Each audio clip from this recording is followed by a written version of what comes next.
এই ভদ্রলোকটি চলন্ত ট্রেনে উঠতে গিয়ে হঠাৎ করে তার পা পিছলে যে সে ট্রেনের মাঝে আর প্ল্যাটফর্মের মাঝে ঝুলতে থাকে।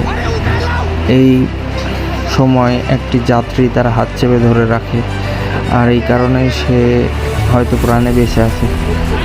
যদি সে হাতটা ছেড়ে দিত বা পিছলে পড়ে যেত, তবে সে ট্রেনের চাকা নিচে টুকরো টুকরো হয়ে যেত। কারণ এই লোকটি যখন ঝুলছিল সে অনেক বাড়ি খাচ্ছিল। আমরা নিজ চোখে দেখতেছি আর দৌড়াচ্ছি তার পেছনে। তার হাত ধরে যখন উঠাবো, এই সময় ট্রেনটা হঠাৎ করে ইমার্জেন্সি ব্রেক করে, আর ইমার্জেন্সি ব্রেক করার কারণে এই লোকটির জীবন বেঁচে যায়। দেখুন বন্ধুরা, এটা আব্দুলপুর স্টেশন, এটা নাটোর বাগাতিপাড়া।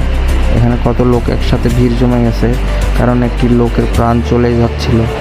তো আপনারা সবাই এ বিষয়ে সতর্ক থাকবেন। চলন্ত ট্রেনে ওঠার সময় অবশ্যই সাবধানতা অবলম্বন করবেন। ট্রেনটা চলে গেলে কিছুই হবে না, কিন্তু আপনার জীবন চলে গেলে আর জীবনও কোনো দিন সে জীবন ফিরে পাবেন না।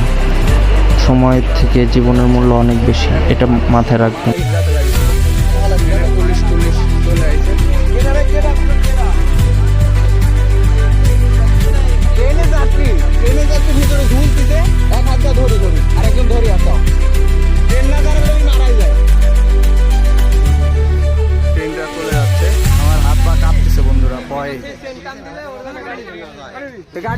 আমি নিজে ধরে দেখেছি, আল্লাহ বিশাল বাসানে বাঁচাইছে।